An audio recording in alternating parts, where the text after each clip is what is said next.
Good morning children, welcome back in your history class. और जो है I hope you are fit and fine. और मैं आशा करती हूँ कि आप लोग जो है वो आप लोगों ने छुट्टियों में इंजॉय किया होगा और इन्जॉयमेंट के साथ साथ आपने छुट्टी का अच्छा उपयोग भी किया होगा। आपने वीडियोस भी देखे होंगे और आपने असाइनमेंट, होमवर्क और जो आपको प्रोजेक्ट्स मिले थे आपने उनको पूरा कर दिया होगा। और जैसा कि आप सब जानते ही हैं कि हम लोगों ने हिस्ट्री के 2 चैप्टर कंप्लीट कर लिए हैं विद क्वेश्चन एंड आंसर।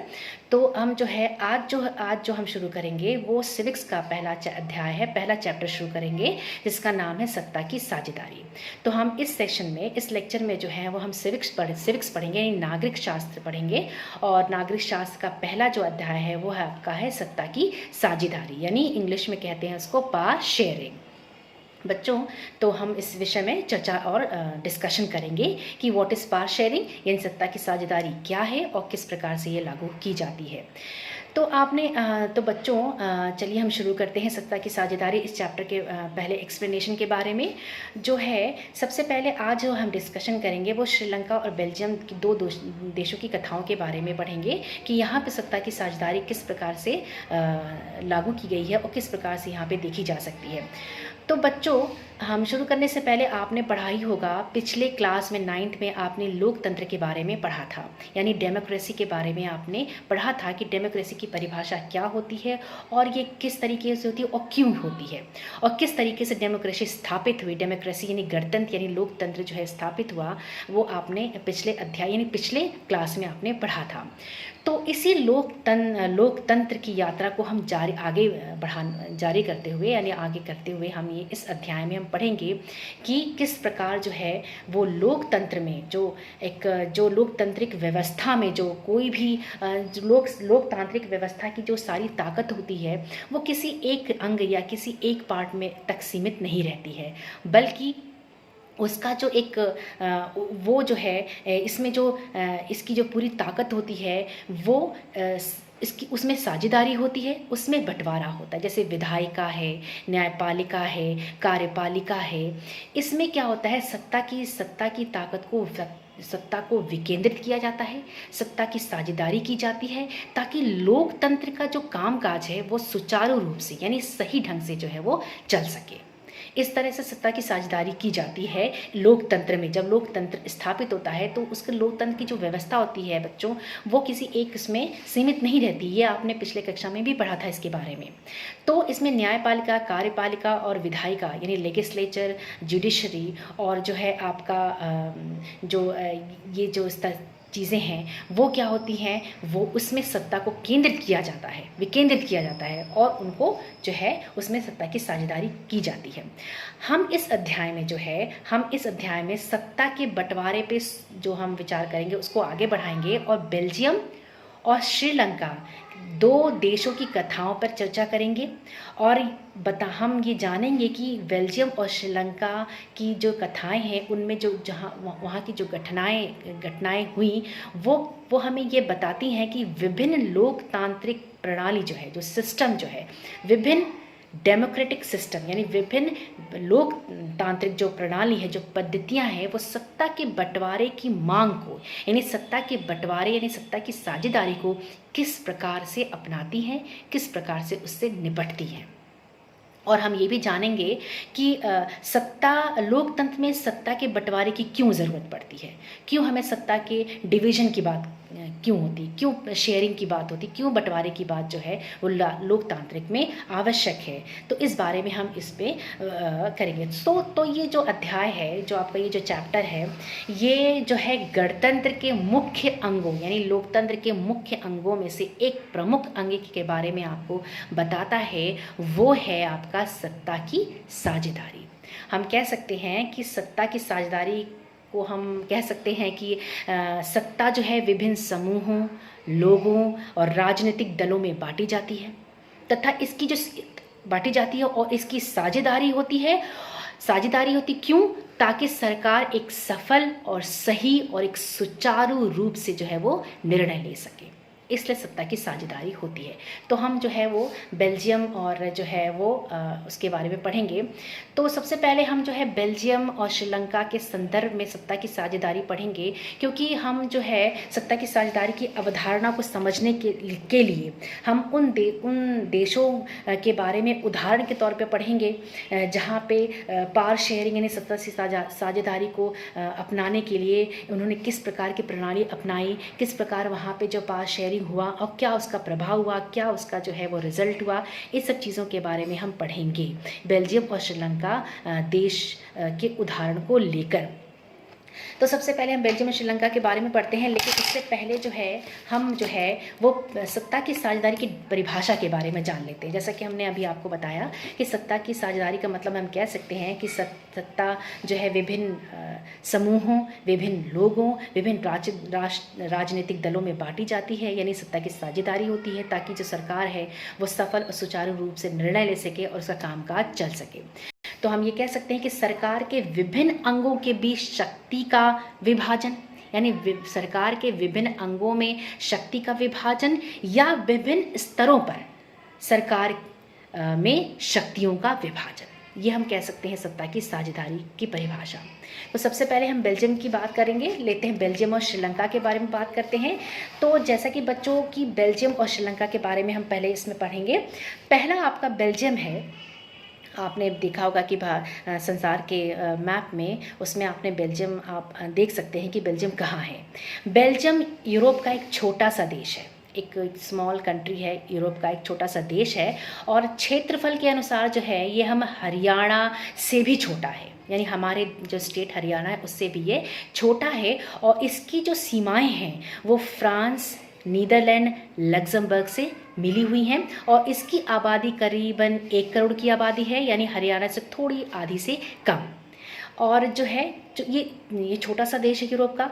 और यहाँ बेल्जियम में जो जातीय बनावट है, यानी जो एथनिक कॉम्पोजिशन है, यानी जो जातीय बनावट का कहने का मतलब ये है बेटा बच्चों कि जैसे कि जातीय बनावट की जो यहाँ पे जातीय बनावट है, एथनिक कॉम्पोजिशन है, वो बहुत जटिल है, यानी बहुत कॉम्प्लिकेटेड है। जातीय बनावट के बारे में अगर हम समझना चाहें तो समझ सकते हैं कि ये एक ऐसा सामाजिक विभाजन है जिसमें हर समूह जो है वो अपनी अपनी संस्कृति को या अपनी अपनी संस्कृति को अलग मानता है, यानी ये जो है एक साझी संस्कृति पर आधारित सामाजिक विभाजन है। यानी एक ऐसा सामाजिक विभाजन है जिसमें हर समूह जो है अपनी अपनी संस्कृति को अपनाता है और अपनी अपनी जो है वो भाषा को बोलता है। यानी जो जातीय बनावट का मतलब था, जातीय समुदाय या समूह का मतलब ये होता है कि अलग अलग जाति के लोग जो है वो अलग अलग भाषा को मानने वाले लोग, अलग अलग संस्कृति को मानने वाले लोग। तो यहाँ पे भी जो बेल्जियम में जो जातीय बनावट थी, जो एथनिक कॉम्पोजिशन है, यहाँ पर भी अलग अलग भाषा के बोलने वाले लोग थे, अलग अलग संस्कृति को मानने वाले लोग भी रहते हैं। इसलिए यहाँ पे जो जातीय बनावट है वो थोड़ी सी जो है वो बहुत जटिल है, क्योंकि यहाँ पे एक आबादी कम है और आबादी कम होने के वजह से जो है उसमें जो ये बंटवारा है, जो ये एथनिक जातीय बनावट का जो बंटवारा है वो कहीं ना कहीं प्रभावकारी है।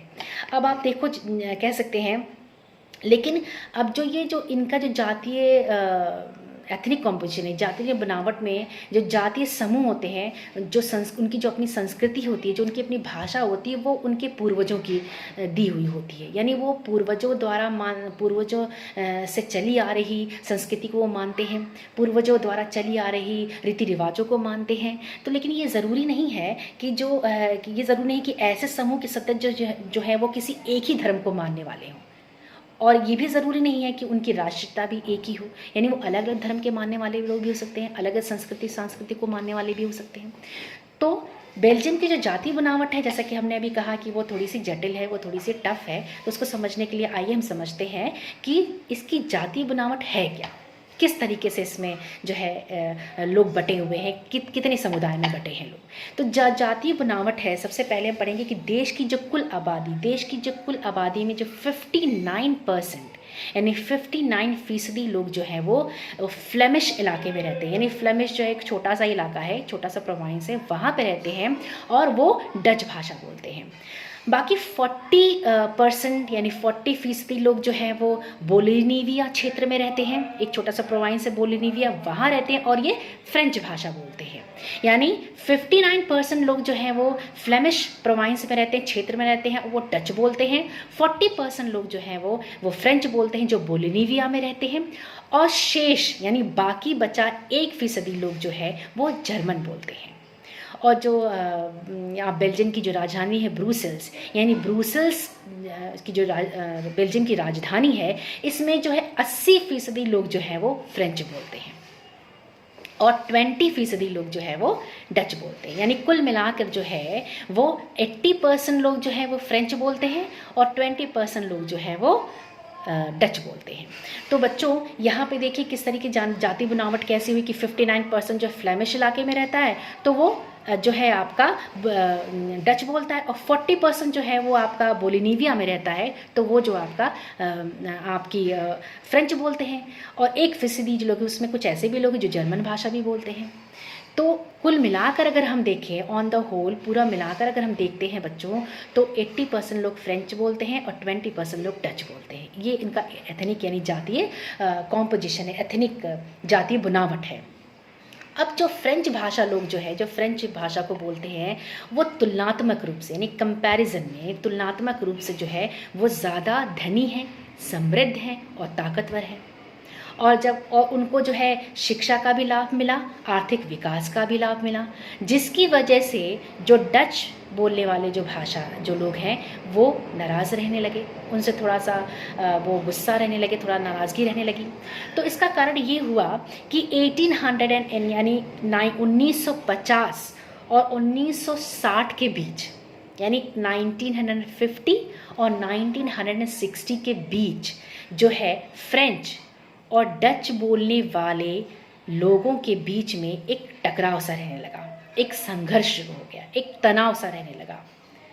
तो जो डच भाषा जो लोग थे उनको शिक्षा का जो है वो लाभ नहीं मिल रहा था, और ना तो उनको आर्थिक विकास का लाभ मिल रहा था, और उनकी जो पॉपुलेशन थी वो भी कम थी। लेकिन कंपैरिजन में अगर देखेंगे तो फ्रेंच भाषा के लोग जो थे वो उनको आर्थिक विकास का लाभ भी मिल रहा था, शिक्षा का भी लाभ मिल रहा था, और वो पॉपुलेशन में भी ज़्यादा थे। तो इन दोनों के बीच में एक मनमुटाव सा होने लगा, एक टकराव सा होने लगा। तो इन दोनों समुदायों में जो टकराव जो है वो आप देख सकते हैं कि ब्रुसेल्स में जो है आप टकराव के कुछ चीज़ें आप समझ में आएगी। आप ब्रुसेल्स में हम देख सकते हैं कि इस टकराव का जो प्रभाव ब्रुसेल्स में देखा जा सकता है, और ये एक विशेष प्रकार की समस्या थी जहाँ पे दो भाषा के बोलने वाले लोगों के बीच में टकराव था। तो चिल्ड्रन जो डच भाषा बोलने वाले लोग थे वो अपेक्षाकृत यानी कंपैरिजन में कह सकते हैं कि अपेक्षाकृत जो थे वो जो है उन धन और समृद्धि के मामले में कमज़ोर थे। यानी उनके पास धन इतना समृद्ध नहीं थे, वो उतना धनी नहीं थे जितना कि फ्रेंच बोलने वाले लोग थे। तो ये बेल्जियम की जातीय बनावट थी और ये वहाँ पे थोड़ा टेंशन और टकराव की स्थिति थी। अब बच्चों आओ इस सिचुएशन की हम जो है इस कंडीशन इस स्थिति के कंपैरिजन करते हैं, तुलना करते हैं एक और देश से जिसके बारे में अभी हमने बताया आपको कि श्रीलंका के बारे में। हम इस बेल्जियम की स्थिति का कंपैरिजन अगर हम श्रीलंका की स्थिति से करें यानी श्रीलंका की तुलना में करें तो श्रीलंका एक द्वीपीय देश है, यानी एक आइलैंड देश है जो तमिलनाडु के दक्षिणी तट से कुछ किलोमीटर दूर पर स्थित है। अगर आप मैप देखेंगे तो आप जान पाएंगे कि श्रीलंका कहाँ पे स्थित है। इसकी जो आबादी करीब 2 करोड़ है यानी हरियाणा के बराबर है, और बेल्जियम की आबादी चूँकि 1 करोड़ थी जो हरियाणा से थोड़ी कम थी, और इसकी आबादी लगभग 2 करोड़ है यानी हरियाणा यानी हमारे जो स्टेट है हरियाणा उसके बराबर। और श्रीलंका में भी जैसे बेल्जियम में जाति बनावट थी वैसे श्रीलंका में भी जाति बनावट है। यहाँ भी विभिन्न जाति के लोग रहते हैं। जैसे इसमें सबसे प्रमुख जो जाति थी, जो सबसे प्रमुख जो जाति के लोग रहते हैं वो है आपका सिंघली जाति। यानी सिंघलियों की जो आबादी है, जो सामाजिक समूह है वो सबसे ज़्यादा है यानी 74% है। यानी पूरी आबादी में 74% जो है वो सिंघलियों का सामाजिक समूह है। यानी सिंघली आबादी जो है वो 74% है श्रीलंका में। और इनकी जो दूसरे नंबर पे आता है आपका तमिल, यानी 18% जो है वो तमिल की पॉपुलेशन है, जनसंख्या है। यानी हम कह सकते हैं कि श्रीलंका में 2 समूह हैं, 2 जातीय समूह हैं, 2 एथनिक कॉम्पोजिशन है। पहला आपका है आपका सिंगली समुदाय जो 74% है, दूसरा आपका जो है आपका तमिल समुदाय जो कि 18% सिर्फ है। अब इन तमिल समुदाय में भी 2 हिस्से हैं, यानी जो तमिल 18% जो तमिल समुदाय है उसमें भी 2 मूल समुदाय हैं। पहला आपका श्रीलंकाई समूह तमिल जो श्रीलंका में ही रहते हैं, जो श्रीलंका में ही बेसिकली यानी मुख्य रूप से वहाँ पे रहने वाले लोग हैं, और दूसरा जिसकी पॉपुलेशन 13% है, यानी 13% है। यानी श्रीलंका में जो तमिल यानी जो तमिल का जो समुदाय है वो कुल मिला के 18% है, यानी 18% है।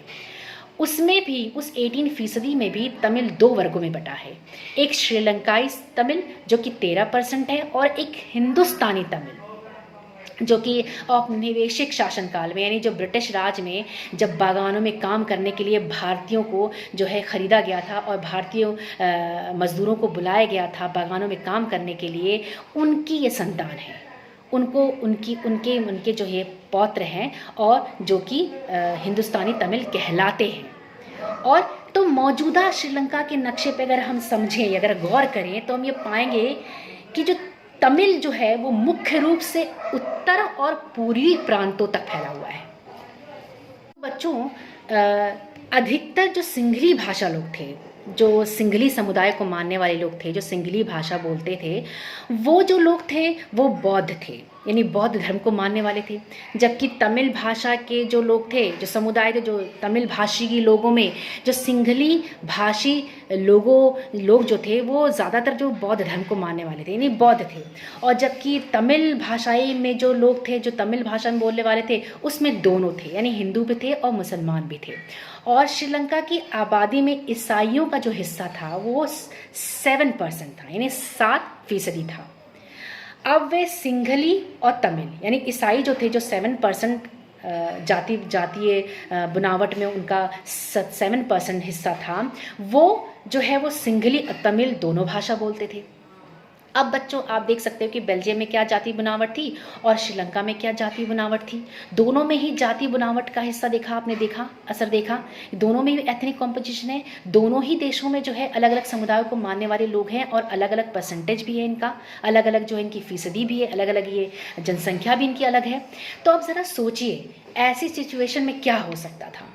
अगर अंदाज़ा लगाएंगे, अगर आप गैस करेंगे तो ऐसे सिचुएशन में कुछ भी हो सकता था। यानी हम ये कह सकते थे कि बेल्जियम में डच भाषा जो थी वो अपनी जो फ्रेंच भाषा थी वो अपनी बड़ी संख्या, अब ये जो है बेल्जियम में जो था, आप कह सकते हैं कि जो ये फ्रेंच जो लोग थे, जो फ्रेंच की जो लोग थे, हम कह सकते थे ना कि डच भाषा और फ्रेंच भाषा में जो एक डच बोलने वाले और फ्रेंच भाषा वाले जो लोग थे उनमें बीच तनाव हो गया था। तो वो उसमें होता कि जिनकी पॉपुलेशन ज़्यादा थी वो दूसरे पे जो है वो रूल कर सकते थे, या फिर हम इनमें लड़ाई और भी बढ़ सकती थी, या ये भी संभव हो सकता था कि देश बढ़ जाता। और जो है लेकिन और श्रीलंका में क्या होता है कि सिंघली जो आबादी थी वो मेजॉरिटिज्म में थी। सिंघली आबादी 74% थी, यानी वो बहुमत में थी। तो हो सकता था, ये भी हो सकता था कि वो अपनी मनमानी चला सकते थे, अपनी मर्जी चला सकते थे। तो बच्चों, जो इस तरह की सिचुएशन क्रिएट हो सकती थी दोनों देशों में, लेकिन क्या ऐसी सिचुएशन क्रिएट हुई? क्या ऐसी सिचुएशन, स्थिति, परिस्थिति दोनों देशों में हुई कि नहीं हुई? अब जो है हम जो अगले लेक्चर में, अगले सेक्शन में हम ये पढ़ेंगे कि असल में दोनों देशों में हुआ क्या। दोनों देशों में ये जातीय बनावट के डिफरेंसेस यानी विभिन्नताओं की वजह से जो है वो क्या सिचुएशन क्रिएट हुई, किस तरीके से वहाँ पर जो है सिचुएशन या परिस्थिति पैदा हुई। हम अगले सेशन में जो है हम ये देखेंगे कि असल में दोनों देशों में क्या क्या हुआ।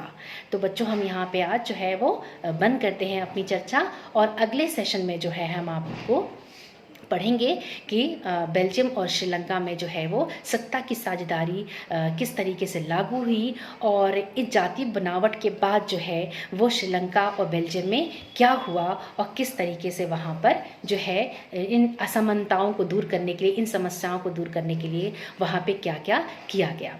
सो I hope you are I hope कि मुझे आशा है कि आपने अपना सारा काम होमवर्क पूरा कर लिया होगा, आपने अपना काम ख़त्म कर लिया होगा, और जो है अगले सेशन में हम इस बारे में चर्चा करेंगे. So take care of your self and your family, and good bye.